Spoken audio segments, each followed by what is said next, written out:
Ladies and gentlemen, my long, drawn-out, busy, and seemingly endless week of uploading has finally finished. This is the final video for the next week, and then, of course, later today at 6 p.m., we got the Thunder Scope live stream. If you do not know who I am, ladies and gentlemen, I am the one and only DJ Storms. They call me Mr. Controversy and the operator of the best damn Twitter handle known to mankind. This is the Lightning Flash update for July 19th, 2019, as we sit just a little over 3 weeks away from TakeOver and SummerSlam. SummerSlam very early this year, on August 11th. Don't really know why they're going so early with SummerSlam, but regardless, we're going to get right into the festivities here on the Lightning Flash update. Of course, I got the weekly show reviews, and then I got a couple of news and rumors to talk about. Do I even need to discuss Monday Night Raw? What did I say on the Rewind for Extreme Rules? What did I say? I said that it doesn't matter that Paul Heyman and Eric Bischoff are executive directors of Raw and SmackDown. It doesn't matter that Shane McMahon will most likely be taken off of television, after SummerSlam. Doesn't matter that AEW is going to put on the best pay-per-view of the year at All Out. As long as Vincent Kennedy McMahon is still walking the face of this earth, there will be no change. There will be no change whatsoever. There was absolutely no change on Monday Night Raw outside of Bray Wyatt coming back. Outside of Bray Wyatt coming back and attacking Finn Balor, there was nothing on the show worth talking about. There was nothing on the show worth going back to watch. If you missed it, good on you. Oh, by the way, shout out to Chris. You can find him on Twitter at your boy Chris. He's one of the fastest rising content creators in the wrestling community. He actually had to work. He works at Yankee Stadium in New York City. He works at Yankee Stadium. He had to work that day, so he missed Monday Night Raw. Bro, let me tell you something. I'm this close to requesting to work on Mondays and Tuesdays at my job from 6 to 12 at midnight. So I don't want to have to watch this show. I'm this close. Lesnar and Heyman kicked off the show. Heyman, of course, doing what Heyman typically does, the generic Lesnar-Heyman segment on Monday Night Raw that they've done countless times over. I will say this, Heyman actually spoke of me. Heyman said at the beginning of his promo, you know, it's funny because you tell people the truth and they fathom that you're telling them a lie. That's basically me, because I tell people the truth all the time, but people think I'm bullshitting. People think I'm lying. But in the end, I always get proven right. He announced the participants for the Battle Royal later tonight, the 10-man All-Star Battle Royal, and that was pretty much that. Then we had Ricochet and the Usos defeating Robert Roode and the Revival. 2 out of 3 Falls Mania, people. 2 out of 3 Falls Mania. The club came out and they had a big brawl, which ended with the club standing tall over Ricochet. Like, everyone got their shit in. At the end of the day, Ricochet was taken out by AJ Styles and Gallows and Anderson, building towards a possible rematch at SummerSlam for the United States Championship. War Raiders defeated another group of enhancement talent. I really don't understand why the War Raiders are still facing enhancement talents. Meanwhile, there are plenty of tag teams that WWE can utilize, especially with the fucking wild card rule, even though the wild card rule is fucking terrible as it is. Cedric Alexander versus Drew McIntyre. This was actually fairly decent for what it was. I would have actually liked to see a lot more of Cedric and Drew McIntyre, but the fact that there's no wrestling during the commercials, fuck this match up. But Cedric got a win. Cedric got a win over Drew McIntyre. You know, I should be more excited about this, but is this going to lead anywhere for Cedric? Is he going to factor into any major plans at SummerSlam? No. More likely than not, he's going to face Drew McIntyre next week in a rematch, and Drew McIntyre's going to get his win back. Classic 50-50 booking. Samoa Joe defeated Finn Balor in less than 3 minutes. And Balor then took out Samoa Joe and stood tall in the end. And then Bray Wyatt came out of nowhere. Bray Wyatt returned. The lights were going out. It's like classic radio was glitching. And then the lights started to flash on and off.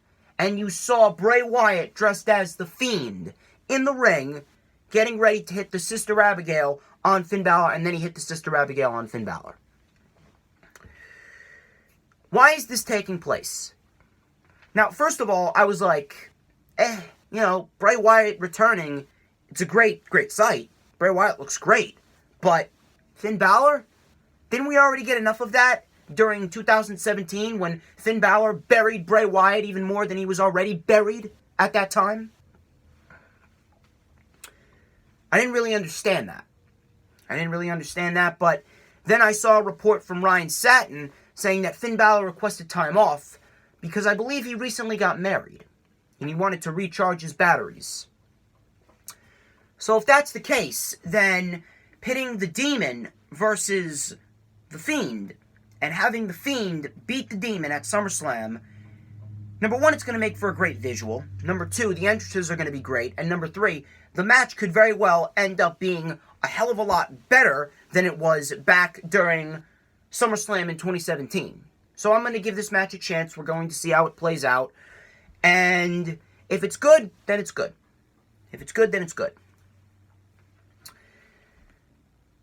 24/7 title bullshit yet again with R-Truth and Drake Maverick. I legitimately can't tell you how much of an embarrassment this is. Drake Maverick and his wife getting ready to shoot a porno in a hotel. Corey Graves saying, I only pay for stuff like this with subscriptions. Now we're getting it for free. You realize how fucking embarrassing that is? You realize how fucking annoying that is? Drake Maverick wearing only his tighty-whitey underwear with the 24/7 title wrapped around his waist. Need I say more? Need I say more about this fucking pathetic excuse for a segment on a wrestling program? What is supposed to be a wrestling fucking program? I don't give a shit who you are. I genuinely don't give a shit who you are. There is no way that you can defend shit like this. There is no way that you can defend shit like this. And especially what happened after this segment. Zack Ryder defeated Mike Kanellis in less than a minute. And Mike only continued to get buried further than he's already buried by his own wife. Vince McMahon having Maria Kanellis bury Mike Kanellis on live television on Monday Night Raw. And I say Vince because there is no fucking way that Paul Heyman is running Monday Night Raw. Vince still has the final say. Vince still has the final stroke around here. Nothing's going to change. We saw it here, and we're going to continue to see it going into the last month of summer and then going into the fall. Nothing's going to change. Absolutely fucking terrible. Styles and the Club defeated the Lucha House Party. Look, it was a decent match for what it was, but at the end of the day, it was just another shrug of the shoulders deal. And then don't even get me started about what happened after that. Probably one of the worst women's matches of the entire year, and possibly of the modern era. This was perhaps the worst women's match since Nikki Bella and Ronda Rousey at Evolution. That's how bad this match was. This match was damn near close to that match. And that was a fucking terrible match. Nikki Bella and Ronda Rousey, that was one of the worst matches of the year in 2018. This was damn near on par with it. And don't fucking tell me that the crowd is not justified in chanting this. They were chanting, "This is awful." You know why? Because the match was slow-paced, it was sloppy, and it was the same old generic Alexa Bliss match that we've seen God knows how many times. She stands on the outside, she gets in the ring, throws a punch here and there, puts someone in a rest hold, then she goes back outside, takes another breather, comes back in, throws a punch, attempts a DDT, misses the DDT, then she runs back out again, then comes back in, hits the DDT, attempts to pin someone, yada yada yada, rinse and fucking repeat.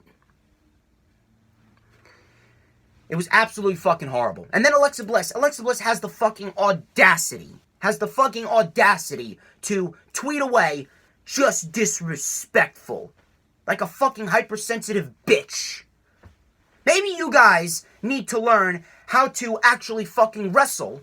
Or maybe you should actually go to the people who choreograph and produce these fucking matches and tell them to do a better job. Whoever choreographed and produced this match is an absolute fucking moron. absolute fucking moron, is an absolute fucking embarrassment to the management team. It's an absolute fucking embarrassment. I would have fired that guy, whoever produced and choreographed this match. I would have fired him on the spot.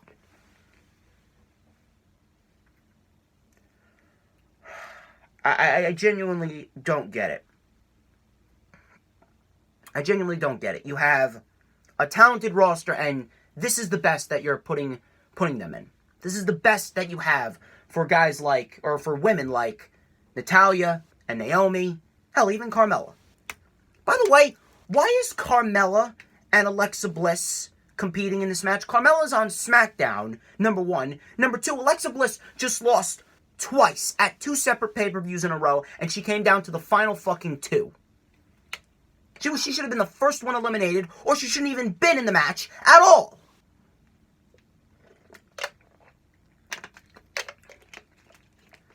I'm gonna start fucking sweating my ass off just like Shane McMahon. Seriously, I could pull a better show out of my ass than these people can produce. Natalya won.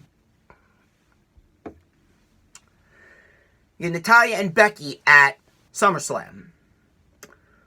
I mean, I hope that they give these women time, and I hope that at some point, we could actually get a decent women's match. We haven't had a good women's match since God knows how long. Probably since before WrestleMania. I mean, I'm not counting that women's main event at WrestleMania because that was a very sloppy match. It was a decent match, but it was very, very sloppy. Very out of place. We had Miz TV with Dolph Ziggler. Dolph Ziggler trashed The Miz, and then The Miz attacked Dolph Ziggler. I actually do have some news on that. It was another irrelevant segment. Who cares? And then Seth Rollins won the 10-man All-Star Battle Royal to earn a match at SummerSlam with Lesnar. I read a report that the only reason why Lesnar and Rollins got confirmed for SummerSlam was because they were quote-unquote running out of opponents for Rollins at SummerSlam. May I ask, whose fault is that? Whose fault is that? Is that Rollins' fault? Is that the fans' fault? Is that the town's fault? No. It's management's fault. WWE has no one to blame but themselves for them not having enough talent to face off against Rollins at SummerSlam.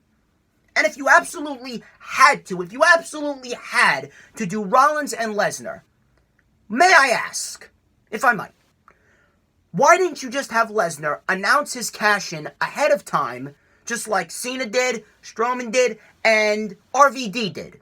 Why didn't you just have Lesnar announce his cash-in beforehand, cash in at SummerSlam, and that way you have the match set, Rollins is still the champion, Rollins defeats Lesnar.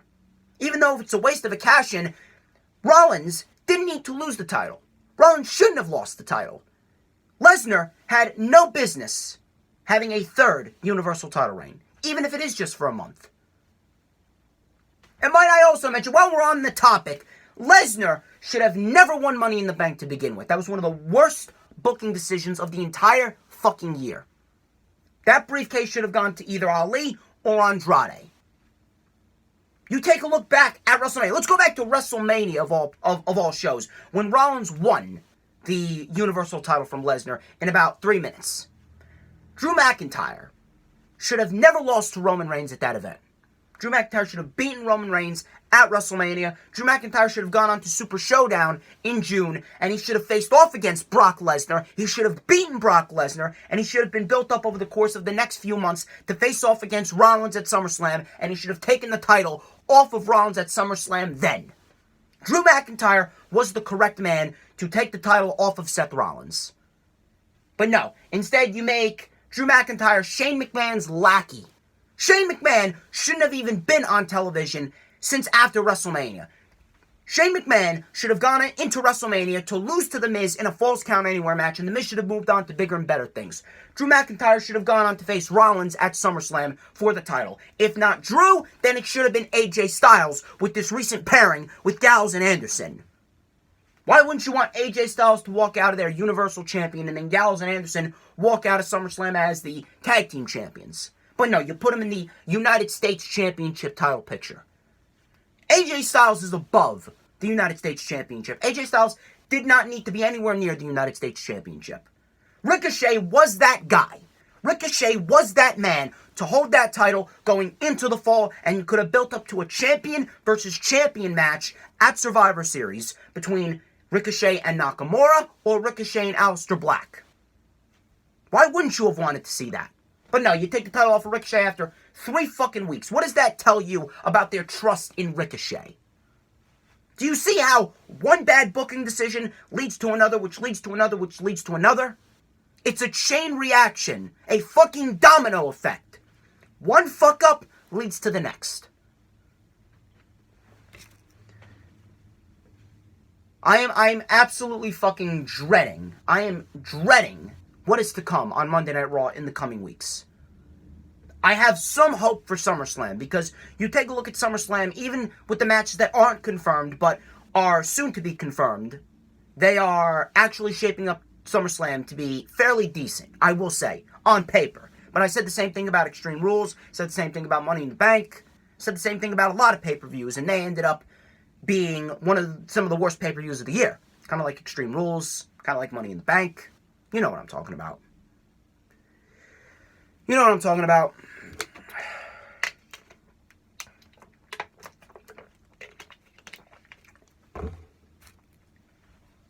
SmackDown. SmackDown had some decent moments, but that doesn't mean it was a good show. Show started off in probably the most pointless way that I've ever seen a show start off all year. The SmackDown Town Hall, the open forum, made by Shane McMahon. This was perhaps one of the most, if not the most, pointless segment of the entire year thus far. Absolutely pointless. I genuinely don't get what was the point of it. It accomplished nothing. It got no one over. It got nothing done. All we got was a bunch of nonsensical, childish bickering between superstar after superstar after superstar. Yeah, this is exactly what I want to see on a wrestling program. Childish bickering between 20 and 30-year-olds. 20 and 30-year-olds bickering like children for 15 minutes. Roman went first and said that Shane could kiss my ass. Charlotte kissed up to Shane. Liv Morgan and Charlotte went back and forth. Buddy Murphy spoke. Apollo and Andrade spoke. It was fucking terrible. The New Day was then cut off by Shane McMahon. And then he said, the town hall is closed. Go to the back. That was it. And then Kevin Owens came out and stunned Shane McMahon. Nothing but a 15-minute build-up, a 15-minute waste of a segment to have Shane McMahon get stunned by KO to open the show. They would have been better off just putting Shane McMahon in the ring and then having KO stun him within the first 2 minutes of the show. Would have saved a hell of a lot more time. We had Aleister Black and Cesaro as the first match of the night, which was actually a decent match. It was actually better at the pay-per-view, but for what it was a decent match. Aleister Black hit the meteor from the middle rope on Cesaro. We did have Cesaro hit that big uppercut. Aleister Black started to gain some momentum. We had the springboard moonsault that Aleister Black usually does. Cesaro was on the receiving end of a bicycle knee, the V-trigger. And then he was on the receiving end of a Black Mass spinning heel kick.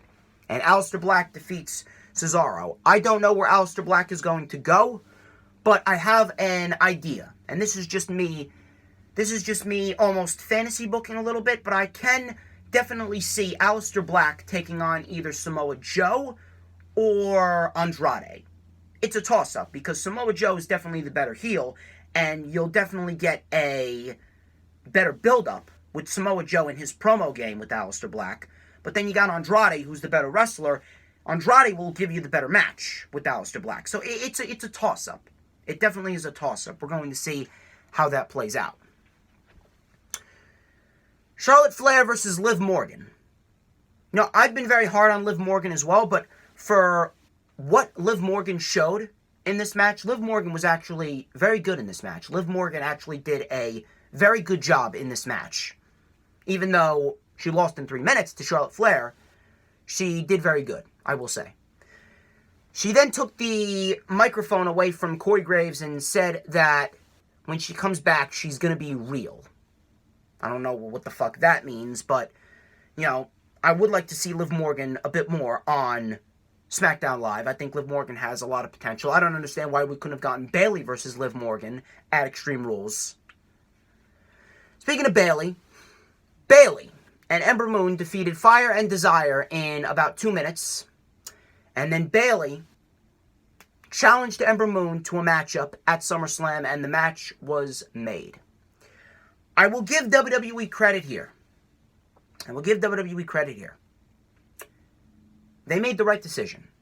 The right decision was to book Ember Moon and Bayley at SummerSlam. That's half the battle. Now, you need to pull the trigger on Ember Moon. The fact that this woman has waited for 17 months to get a women's title opportunity, that's a fucking sin in its own right. You cannot delay this woman anymore. They made the right decision, even though it was a year late. Realistically, Ember Moon should have been challenging for the Raw Women's Championship in the summer of last year, but they had that whole Ronda Rousey bullshit segment and that whole Ronda Rousey bullshit storyline with Alexa Bliss, which resulted in 2 horrendous matches at back-to-back pay-per-views. Anyway.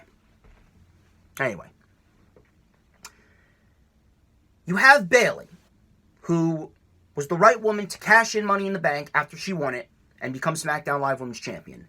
Now Ember Moon has the opportunity of a lifetime. You have the opportunity of a lifetime to pull the trigger on Ember Moon and really make SummerSlam memorable. You give these women 15 to 20 minutes, I'm all for that. They could put on a show stealer. Good. But at the end of the day, if Ember Moon does not win the championship, what good is it? It's this woman's time. I said this before. You cannot delay this woman anymore. There's just, I really want to believe that WWE is making the right decision here by booking this match. But there's just a nervous tick in the back of my mind. Almost like a reality tick, I'm going to call it. The reality tick in the back of my mind is telling me that Ember Moon is not going to win, and Bayley's merely being set up to face off against Charlotte at Clash of Champions in September, or they could possibly add Charlotte in this match to make it a triple threat. I swear to God, I hope to God that they don't do that. How old is Charlotte, by the way? How old is Charlotte? 32? WWE wants Charlotte to break her father's record. She's 32. How much time does she realistically have left in her wrestling career? At least a fucking decade.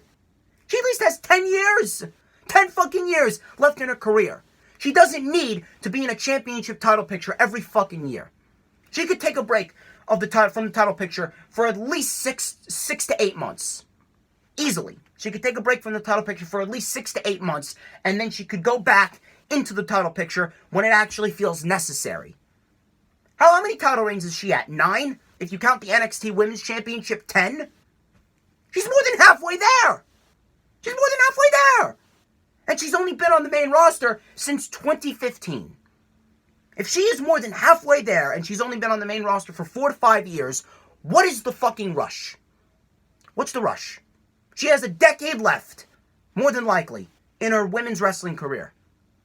Give someone else a chance. You cannot continue to delay a woman like Ember Moon. A woman like Ember Moon, one of the best all-around female athletes that they have. A woman who put on one of the best matches of the year at TakeOver Brooklyn 3 against Asuka. A woman who had a great storyline with Shayna Baszler. You brought her up and you seemingly did fucking nothing with her whatsoever. This is her first women's title match in a year and a half. You cannot delay this woman anymore. You cannot continuously shaft this woman. If Bayley retains, it is going to be an absolute thumbs down. It's going to be a bad decision. One of the bad decisions on the show, should they make more. It's not going to be as bad as some of the decisions that I think they can make, but it will be a bad decision nonetheless. 15 to 20 minutes is what these women deserve, but Ember Moon, she needs to win. There is no excuse. No excuse for anyone. No one can say a goddamn word as far as who should win this match other than Ember Moon. I said it once and I will say it again. You cannot continuously shaft this woman anymore. This woman's time is now. This woman needs to win the championship. This woman needs to go into SmackDown Live in the fall as the SmackDown Live Women's Champion. If not here, then when? If not here, on the biggest stage that you could possibly do it at, the second biggest pay-per-view of the year at SummerSlam, then when? When is Ember Moon going to get what she rightfully deserves? What, are you just going to have her lose and then put her back in catering for the next 4 months until the year ends? I don't fucking understand that. We had a backstage segment between Shinsuke and Ali. That match for SummerSlam, I can get behind that. I can damn sure get behind that, as long as Shinsuke retains. The New Day came out, they were mocking Daniel Bryan. Daniel Bryan came out numerous times for his career-altering announcement and just dropped the mic. Joe came out, Elias came out, Orton came out. We got the generic 6-man tag that we always get with the WWE. How wonderful. How fucking wonderful. It was a decent 6-man tag for what it was.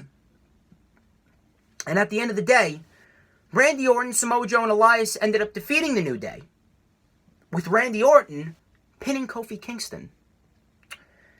Randy Orton and Kofi at SummerSlam, I can get behind that. The story writes itself, especially with the history that they have. I'm down for that.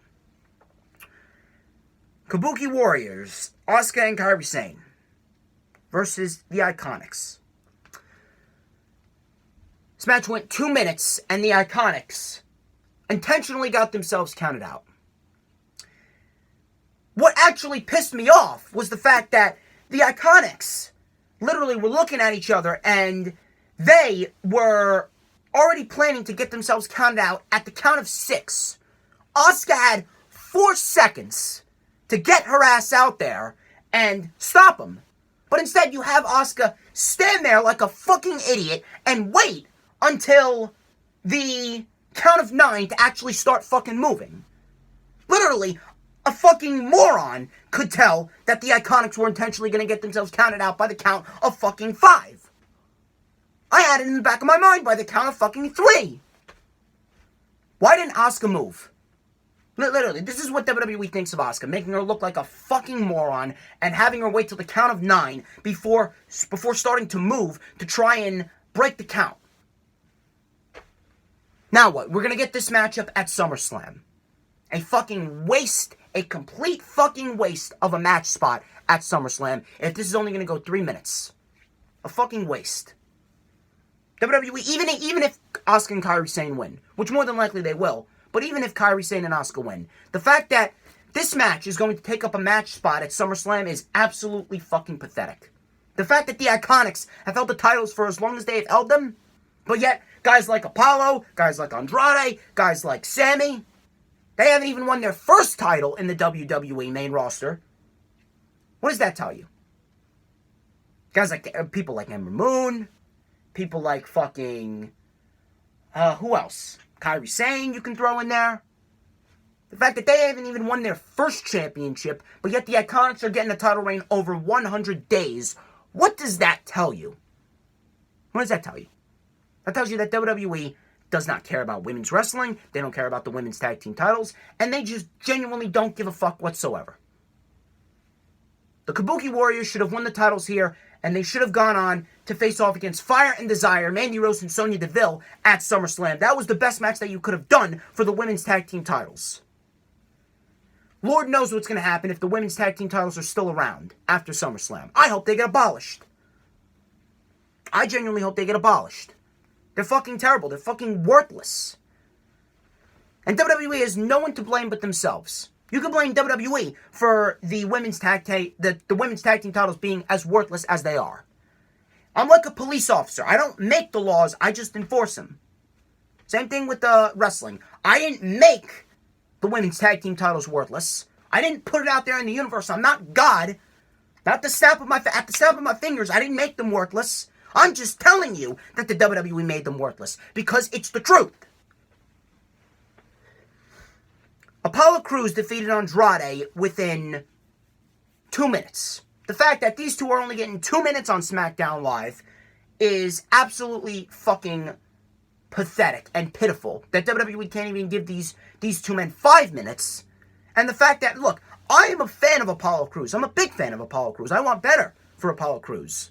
But the fact that Andrade is losing to Apollo in 2 minutes, after Andrade beat Apollo a few weeks ago on SmackDown Live, we're getting 50-50 booking again. And what does this win really mean for Apollo? It means nothing. Is Apollo going to go into SummerSlam and face off against Nakamura for the Intercontinental title? No. Main event was nothing more than a 6-minute build-up to Owens stunning Dolph Ziggler, and then he bailed, and the entire roster chased after Kevin Owens, building up toward a match with Kevin Owens and Shane McMahon at SummerSlam. That was pretty much it. That was SmackDown Live for you.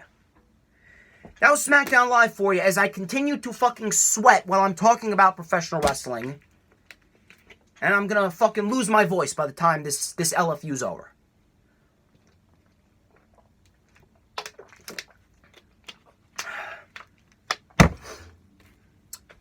Moving on. Before I have a fucking aneurysm. Moving on to 205 Live. Considering that Adam Pearce, which I reported last week, Adam Pearce is now running 205 Live. I would say 205 Live after that main event is in good hands.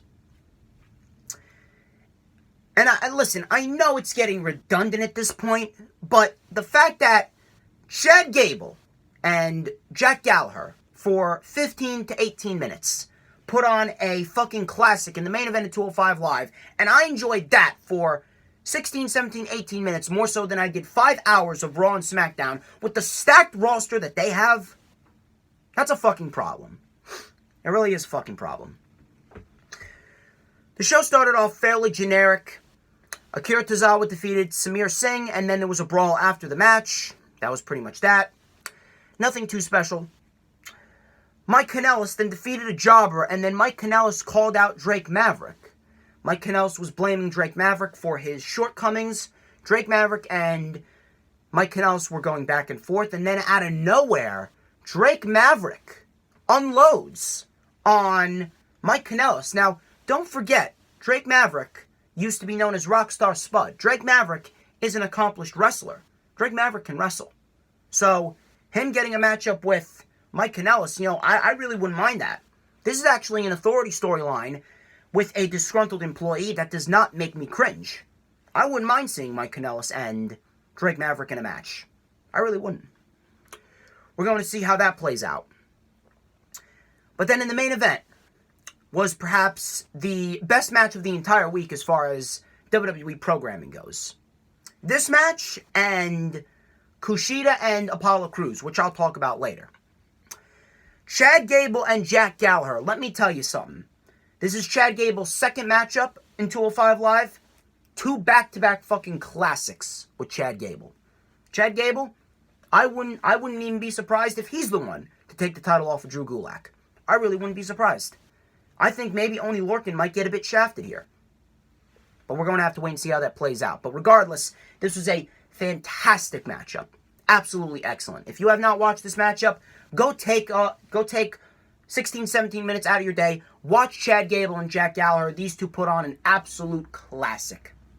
Absolute classic. Jack Gallagher was taking out Chad Gable to the outside. Jack Gallagher did a suicide dive through the rope, which ended in Chad Gable dodging it and hitting a German suplex. German release suplex to Chad Gable on the outside.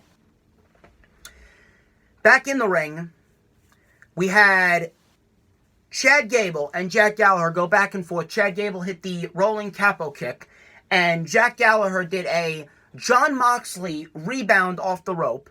He held onto the rope and did a rebound off the rope into a headbutt on Chad Gable. And Chad Gable kicked out. That was a great fucking sequence right there. Jack Gallagher went for the gentleman's dropkick in the corner. Chad Gable caught him and then planted him with a modified Dominator. Planted him face first into the mat with the modified Dominator. And that only got a 2 count. He went for the moonsault. Gable got the legs up and then hit the gentleman's dropkick, but Chad Gable got his foot on the rope. Jack Gallagher was going for something else, but Chad Gable reversed it. Chad Gable hit the O'Connor roll German suplex into the corner, and Chad Gable defeats Jack Gallagher. After the match, these two got a standing ovation from the announcers and from the crowd as they shook hands after the match. A random match. Think about this. Nothing was on the line here. A random match between Gallagher and Chad Gable. No titles, no feud, no tension. It's a regular match. The fact that a regular random-ass match between Gable and Gallagher on a random-ass episode of 205 Live can get more praise than Raw and SmackDown can? I don't know about you guys, but if that is not an indication that change is needed and Vince has to go, I really don't know what is. I know it's getting redundant at this point, but at this rate, what more can I say? What more can I say? NXT UK was actually a fairly decent episode. They are building quite nicely, I will say, towards NXT UK TakeOver Cardiff. It was still at the Download Festival. We had Imperium defeating Tyson T-Bone and Saxon Huxley to kick off the show. It was a decent match for what it was. In Imperium, Eichner and Bartel ended up getting a win with the powerbomb uppercut combination. I can definitely see Imperium vying for the NXT UK Tag Team titles down the line. Ginny defeated Zaya Brookside with the help of Jazzy Gabbert. I think that Ginny, more than likely, will be built up to take the title off of Piper Niven when Piper Niven eventually gets the championship. Or it could be Jazzy Gabbert. One of those two. But Piper Niven will be NXT Women's Champion, possibly going into 2020. And I will explain why. I'll explain why, because we did get a segment with Kaylee Ray and Toni Storm. Next week, Walter versus Trent Seven was confirmed. That's going to be a good one. And Noam Dar and Kenny Williams was also confirmed. So I'm actually very interested in seeing how those two matches are going to favor. Joe Coffey actually said in a backstage segment that he wants Dave Mastiff. I can definitely see Joe Coffey and Dave Mastiff getting a undercard matchup at NXT UK TakeOver in Cardiff. I can definitely see that. Dave Mastiff, more than likely, I can definitely see Dave Mastiff shaping up to be the next contender after either Pete Dunne or Ilya Dragunov, depending on who faces Walter at TakeOver Cardiff, because it's not going to be Dave Mastiff, but Dave Mastiff I can definitely see facing off against Walter in the near future. Toni Storm addressed the NXT UK universe. Says that Kaylee Ray used to be the first person to help someone. She used to be one of her best friends, but now she's the first person to attack someone to merely get her attention. Kaylee Ray came out and teased making the match for the NXT UK Women's title on that specific night. Kaylee Ray said, that's not going to happen. I'm going to wait till the biggest stage. August 31st, NXT UK TakeOver in Cardiff. Until then, I'm going to make your life a living hell. I like that line from Kaylee Ray. Kaylee Ray playing that cocky bitch heel. I like that. I like what Kaylee Ray's doing. And you know something? I actually have to applaud Triple H and his team for going ahead with Kaylee Ray. They more than likely realized that Kaylee Ray more than likely can't really wait any longer. Kaylee Ray, more likely than not, is going to be the next NXT UK Women's Champion. Toni Storm has held that title since January. Toni Storm has been on an absolute tear, taking out literally everyone from Nina Samuels to Ginny to Nikki Cross and Bianca Belair to Rhea Ripley. So at this rate, I think it's time. I think it's time. And Toni Storm, I don't think that she's going to be going up to the main roster yet. I don't think so. I think Rhea Ripley is going to go up to the main roster, but I don't think Toni Storm's going to go up to the main roster yet, because NXT, more than likely, they're going to need someone in the women's division, because Shayna Baszler, more than likely, is dropping the title to Mia Yim at TakeOver Toronto. They're going to need a nice replacement to fill that big name void in NXT. Because you take away Shayna Baszler, you have Mia Yim, you have Io Shirai, you have Candice LeRae, you have Kacy Catanzaro, Lacey Lane. Who else do you have? You don't really have much. So adding Toni Storm to that division as a temporary fill-in until they get some more women in there, at least until they build up more women like Chelsea Green and some women like Kacy Catanzaro, who isn't really too established yet. But putting Toni Storm in there could actually help the division. Toni Storm is not going to be NXT Women's Champion, though. The Women's Championship is going to go from Baszler to Mia Yim, and then Mia Yim's going to drop it to Io Shirai at TakeOver in November. Then Io Shirai is going to be built up for a match with Candice LeRae at NXT TakeOver Tampa, WrestleMania weekend next year, and that's when Candice LeRae is going to take the title. Toni Storm is just a temporary fill-in to keep the prestige of the NXT women's division up there until they build up someone like Chelsea Green. And Chelsea Green's back. Chelsea Green is back, so it's not going to take long. But I applaud WWE for putting Kaylee Ray in this position. Kaylee Ray winning the title at TakeOver Cardiff is going to be huge. And then at the end of the year, it's Piper Niven's time. We also have a 6-women tag announced for next week. It's Toni Storm, Xia Brookside, and Piper Niven taking on Kaylee Ray, Jazzy Gabber, and Ginny. Interesting to see how that plays out. So we actually got a pretty interesting week next week for NXT UK TV. Then in the main event, Mark Andrews defeated Cassius Ohno. This was a very good match for what it was. If you want to go back and watch this match, you can definitely go and do that. Mark Andrews took out Cassius Ohno with the Tope Con Hero, Hurricane Rana on the outside, sending Ohno nearly into the steps. We then had Mark Andrews and Cassius Ohno go back and forth a bit. Cassius Ohno put down Mark Andrews with a forward Russian leg sweep and pretty much dropped him, or not a forward Russian leg sweep, forward electric chair drop, dropped him from his shoulders. Mark Andrews was able to kick out. These two went back and forth. Mark Andrews hit the Stun Dog Millionaire. We then had Mark Andrews go up to the top for fall to pieces, but Cassius Ohno got the knees up. And then Cassius Ohno went for a rolling elbow, I believe, but Mark Andrews rolled him up for the 1, 2, 3. Mark Andrews defeats Cassius Ohno. I can definitely see them booking this match again in Cardiff, because I don't think you're going to leave Mark Andrews out of his hometown for a takeover in Cardiff. Of all towns. You're not going to leave Mark Andrews, of all people, you're not going to leave Mark Andrews off of NXT UK TakeOver Cardiff. You're going to have that hometown feel. That hometown thunder, so to speak. But overall, good episode of NXT UK. Interesting to see where they lead to and what other matches they confirm for TakeOver Cardiff. I can definitely see them adding an extra match for TakeOver Cardiff, considering that match is that show is on the same day as All Out. NXT. This is a fucking phenomenal episode of NXT. Fucking phenomenal all around. I didn't see one fucking flaw on this episode of NXT.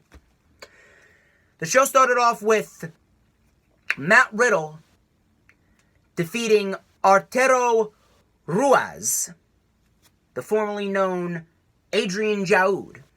This was a quick match, and he won by a technical knockout out of nowhere.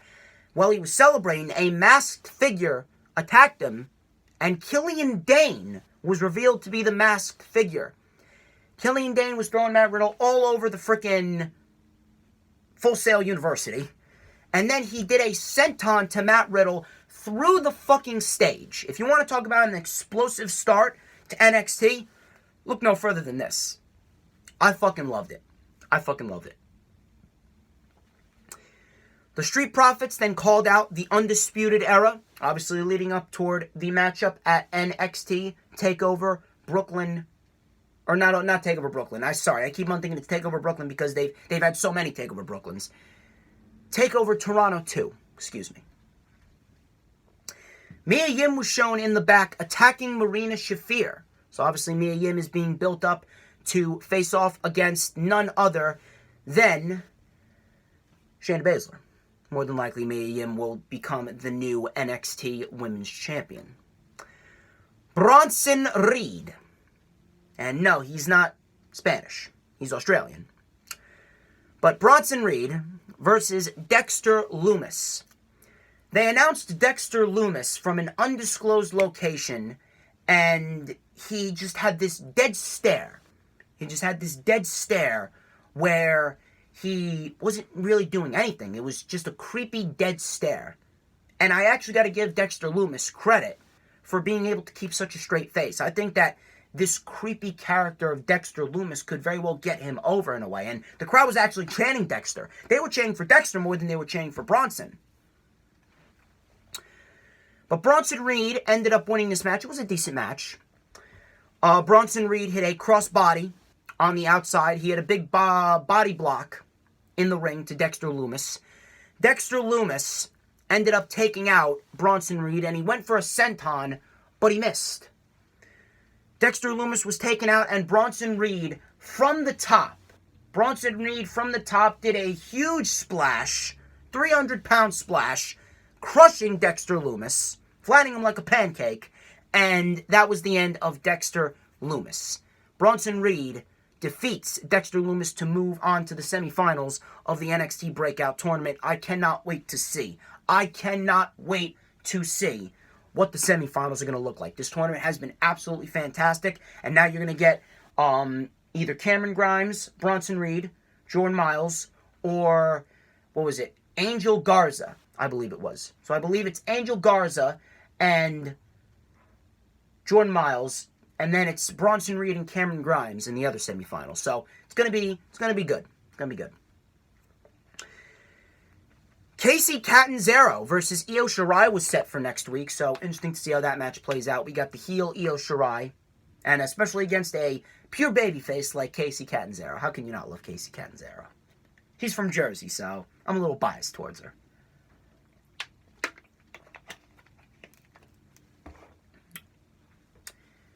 Kushida versus Apollo Crews. This was a great fucking match. Fantastic fucking match. I believe this went about 12 minutes. And this match, I'm currently trying to decide which match was better. Whether it was Gable or Gallagher or Kushida and Apollo. I'm trying to decide. But regardless, this was a great match for what it was. Kushida and Apollo were going back and forth. It started off very technical. We had Apollo do a military press into a gutbuster on Kushida. These two went back and forth. Kushida was on the receiving end, I believe, of a huge kick from Apollo. And then we had an overhead kick from Kushida, the Pele kick from Kushida. And Apollo and Kushida were both down. The crowd was chanting NXT. We go up to the top rope. Kushida does a Hurricane Rana, what looked to be a Hurricane Rana, but he locked the arm, and he transitioned it from a Hurricane Rana from the top into an armbar. Fucking great transition, so fucking fluid from Kushida, and Kushida then transferred into the hoverboard lock, and Kushida taps out Apollo Crews in a great fucking match. I loved it from start to finish. Absolutely great stuff. Great stuff. Kushida is definitely going to be a force to be reckoned with. I wouldn't even be surprised if Kushida is North American champion by the end of the year. I really wouldn't even be surprised. Next week, we also got Keith Lee versus Damian Priest. So that's definitely going to be an interesting encounter. Then in the main event, Adam Cole was going to defend the NXT Championship, or what we thought was going to be an NXT title defense. This would have been his second title defense since he defended the NXT title against Akira Tozawa at the Evolve special. Adam Cole introduced Twan Tucker, one of the people that's training under Johnny Gargano. Twan was told by Adam Cole that it's just me and him, giving you the opportunity of a lifetime, me and you for the NXT Championship. Twan goes, oh, so it's just you and me? Just you and me? That's too bad, because I didn't come alone. Out of nowhere, Johnny Gargano comes out, and he beats the shit out of Adam Cole all over the fucking arena, tossing him in the crowd, tossing him on the stage. He did a huge plancha off the stage, taking out Cole, threw him back in the ring, hit a super kick, and then put him in the Gargano escape. And then when he was walking away, standing tall, he goes, 3. One more time. 3. William Regal announced that this match is going to be a 3 stages of hell match. Gargano and Cole will each get to pick a stipulation. 3 stages of hell? I don't want to say match of the fucking decade, but match of the fucking decade. I don't wanna stroke the NXT cock more than I've already stroked it, but at the end of the day, a 3 stages of fucking hell match? I don't know about you guys, but I think that NXT TakeOver Toronto 2 could very well be the best fucking takeover that they've ever done. It certainly has the potential to be a hell of a lot better than TakeOver New York. We're going to see how that plays out, but fantastic fucking episode of NXT. I loved it from start to finish, and I can't wait to see how they continue to build going towards NXT TakeOver Toronto 2. Next, on to the news, rumors, and reports. I got a couple, but I wanted to start off with the biggest one that I have. From Dave Meltzer. He reported that Eric Bischoff wasn't even in the arena for SmackDown Live, and he had absolutely no creative input in the meetings. He stated, and I quote, Eric Bischoff is not in Worcester tonight. He reported this on the night of SmackDown Live this week. Bischoff has had 0 impact on tonight's show and was not involved in any creative meetings putting it together, end quote. Now, more than likely this means he's starting next week, and more than likely this means he is going to be moving a lot of his stuff. He's moving a lot of, his family and stuff like that. He's trying to get himself settled in. But what does this mean? Why did I decide to report this? I decided to report this because I wanted to point something out to you. Heyman was at Raw. Right? Heyman was at Raw. Heyman started after Extreme Rules on Monday Night Raw. He even said, I got the stroke around here now. Bischoff was not. Bischoff was not at SmackDown. I want you to take a look at Raw, and I want you to take a look at SmackDown. What were the differences between Raw and SmackDown? Was there any change? Was there anything new? Was there anything fresh? Was there anything exciting about Raw or SmackDown? Even though SmackDown was a little bit decent, it had some decent moments, was it really that good? The answer is no. Take a look at Raw and SmackDown. What were the differences? There were none. There were none. There were absolutely no differences whatsoever. Paul Heyman had stroke, or quote-unquote had stroke, during Monday Night Raw. Paul Heyman was running Monday Night Raw. Eric Bischoff was not even at SmackDown Live, or wasn't even running SmackDown Live. If this is not an indication that what I said on my Extreme Rules review, on the rewind for Extreme Rules back on Monday, if this is not an indication that what I said about there being no change is 1,000% factual, I really don't know what is. I don't really know what to tell you there. I genuinely don't know what to say. I genuinely don't know what WWE's planning. I don't know what they're going to do. But whatever it is they're going to do, they better have a solid plan going into SummerSlam. That's all I gotta say. I really don't know what else I could say about Eric Bischoff and what's going on with Paul Heyman. Moving on. I get a report concerning Finn Balor.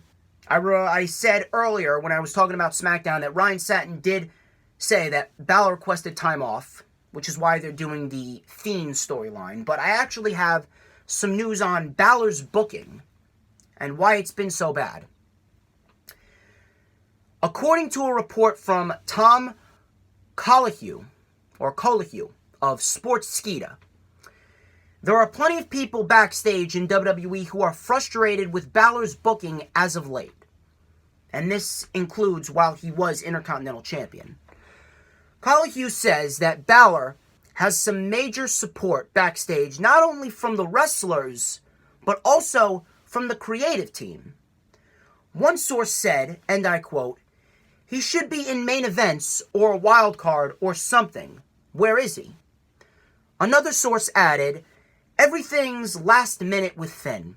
It's like Vince forgets he's there." I mean, I don't want to say that it was pretty much the same thing that Finn Balor was a victim of before 2019, but realistically speaking, Finn Balor has been poorly booked in his second Intercontinental Championship reign, more so than ever. He was taken off of television for at least 4 to 5 weeks during his Intercontinental Championship title reign. What good is that? I genuinely don't understand. What good is that?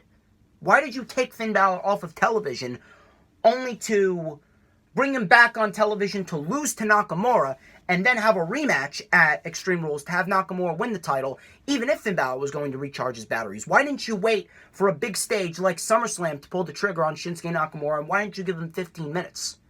I genuinely don't understand how Vince McMahon thought that this wild card rule was a good rule. I genuinely don't understand how Vince McMahon thought that this wild card rule was supposed to boost the ratings. Meanwhile, the ratings haven't been over 2.5 million in God knows how long. I don't understand why a champion, your Intercontinental Champion of all champions, one of the most prestigious titles in the WWE, and a guy like Finn Balor, one of the best that you have to offer, I genuinely don't understand why the Intercontinental Championship is being held back and shafted. I genuinely don't understand why you're having your Intercontinental Champion in catering during Monday Night Raw and SmackDown Live. Meanwhile, you're going to have Shane McMahon, you're going to have Roman, you're going to have McIntyre, you're going to have the fucking Undertaker take up all this TV time, and you're not going to have any plans for your Intercontinental Champion whatsoever, outside of that one good match with Andrade at Super Showdown. I genuinely don't understand why Finn Balor was a victim of such bad booking, but whatever it is, they need to end the wildcard rule. The wildcard rule shouldn't have even been a thing. They should have never brought in the wildcard rule. They should have never kept Shane McMahon on television. WWE, and especially with this Raw reunion bullshit, it's nothing but desperation. Nothing but pure desperation to keep the interest in WWE at an all-time high. But even then, I guarantee you that this Raw reunion isn't even going to be that good to begin with. It's just going to be a bunch of nostalgia. Meanwhile, they should be building towards your SummerSlam pay-per-view, your second biggest pay-per-view of the fucking year, and you're going to have all of these people come back for a Raw fucking reunion. Really. I would have been a little bit more easy on it if it wasn't for something as big as the road to SummerSlam. If it was for something lackluster. If it was for something lackluster like maybe something in September or something in October, because Survivor Series, you got plenty of time to build towards Survivor Series, but SummerSlam, doing this on the road to fucking SummerSlam, that's a bit fucking pathetic. And it shows you that the desperation for WWE is through the fucking roof. They are more desperate than they have ever been. I genuinely don't understand why the booking of Finn Balor was so poor. They shouldn't have brought in the wildcard rule. They shouldn't have brought in Shane McMahon. You should have focused solely on building your undercard feuds. And I can only hope that that is what we are looking forward to with Heyman and Bischoff. Although I doubt it. Considering after this first week, I fucking doubt it. My next report comes from The Observer. The Observer reports that despite the setup with The Miz and Dolph Ziggler, WWE is not planning that matchup for SummerSlam. Good. Good. The Miz is in a position in which he is one of the most lackluster characters that you have. They failed to capitalize on a Miz babyface character. And Dolph Ziggler, I don't really know what else I could say about Dolph Ziggler. Dolph Ziggler came back. He hasn't won a fucking match. Dolph Ziggler was squashed by Kevin Owens in less than 20 seconds at Extreme Rules. He lost to Kofi Kingston twice. And there's absolutely fucking nothing that Dolph Ziggler is going to amount to in the current position that he's in. Dolph Ziggler has outlived his usefulness. Dolph Ziggler should not even be in the WWE right now. Go back to the comedy clubs. I genuinely don't know what else I could say about Dolph Ziggler. Dolph Ziggler's career with the WWE, I mean, it's hit rock bottom. I don't think there's any coming back from what Dolph Ziggler has been put through, especially in this current run. I don't know what else I could say about that. My last report comes from Sports Illustrated, and they reported that Owens is now allowed to go off the script and cut promos the way he sees fit. The report states, and I quote, "Like Jericho, Owens is also working without a script. Sports Illustrated has learned he is working off bullet points, but it is a move by WWE that shows tremendous faith in Kevin Owens." And let me tell you something. Owens is a guy that whether you script him or not, Owens is a guy that is going to bring out the best in the situation that he's given. Owens is someone who can work with anything. But the fact that now he's going off the script, and this is also part of the agenda from Paul Heyman, to have a bit more realism and more unscripted promos, I can get behind that. One thing I will say is I don't really get why we can't see more of this. I don't understand why we can't see more of this because, genuinely speaking, no one should be scripted. No one should be scripted unless you're really fucking bad at promos. But genuinely speaking, no one should be scripted because it takes away that genuine feel. It takes away that specialness of promos. It takes away the realism, and it makes each and every single segment cringy in a way. But Vince McMahon has to micromanage everything. Everything has to be done the exact way that Vince McMahon states. Meanwhile, it doesn't work that way in 2019. It doesn't work that way in 2019 because what Vince McMahon is doing is he's taking away the enjoyment. He's taking away the realism. He's taking away what makes professional wrestling great. I actually wish that a lot more people would be able to go off the script. Right now, we just know it's Owens. We just know it's Bryan. And that's pretty much it. Who else is cutting unscripted promos? Other than Paul Heyman, of course. Because, Paul Heyman's Paul Heyman. He always gets that right. He can always go off the script. That's what Paul Heyman does. But I just really wish that we would see more of this. I mean, I hope this is a step in the right direction. I hope this is a step in the direction in which WWE is going to give more leeway and give more freedom to their talent. And I hope this is an indication that the WWE is going to put more faith and trust in their talent. Because, truthfully speaking, the talent that WWE has, I believe if you take the handcuffs off, undo the ball and chain, then what we're going to get is a genuine feel and a sense of intensity. A sense of intensity, a sense of seriousness, and a sense of realism in which we can actually be invested in these segments. Especially with Kevin Owens. Kevin Owens, with these unscripted promos, I think that we're going to be more invested in Kevin Owens than anyone else this year. And a storyline going into SmackDown Live in which Owens could possibly take Shane McMahon off television and cut these unscripted promos, being that anti-authority figure and just telling Shane McMahon to kiss his ass, bringing back that intensity, that realism, I think that we're going to gravitate towards Owens a lot. And if this is a step in the right direction, we should start seeing this a lot more from a lot more people in the WWE. Even the guys that really don't have that much pull. Even the undercard guys like Ricochet, the guys like Nakamura or Ali or Apollo, those guys. We're going to see how that plays out, and if my calculations are correct, I think that this could be a gateway to WWE trusting their talent a little bit more. That's if Vince McMahon allows, Paul Heyman and Eric Bischoff to fix what he destroyed. But ladies and gentlemen, that wraps up this edition of the Lightning Flash Update. I would like to thank each and every single one of you who tuned into this video.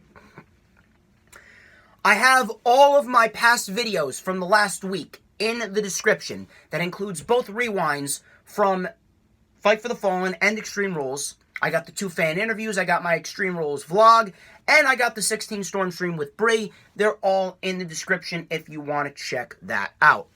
Follow me on Twitter at Man of Infamy. Follow me on Instagram at TheDJStorms. What I want you to do is I want you guys to hit that thumbs up. I'm going to try and get this video to 10, 15 thumbs up. Leave a comment down below. What were your thoughts on the weekly shows this week? And what are your thoughts on Kevin Owens cutting unscripted promos now? Was there any change this week? I'm going to let you guys decide on that.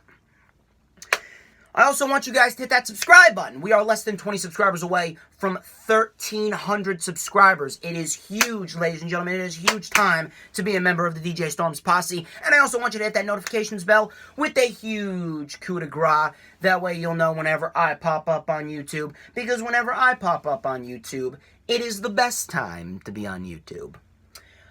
I also want you guys to go follow me on Twitter, like I said before, because tonight at 6 p.m. Eastern Time, we are going to go live on Twitter. Me and Thunder. We're going live on Twitter for the 3rd Thunderscope live stream, and he is playing Strutter by Kiss. And then next week, next Friday, July 26th, 2019, he is going to go live again. And we are going to play Black Diamond by Kiss. 2 back-to-back Thunderscopes coming to you.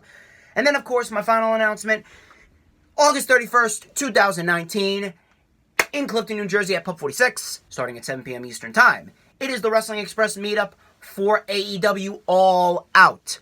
I'm going to be there. Tom McGrogan will be there. Glenn Davidson will be there. All the members of Wrestling Express are going to be there.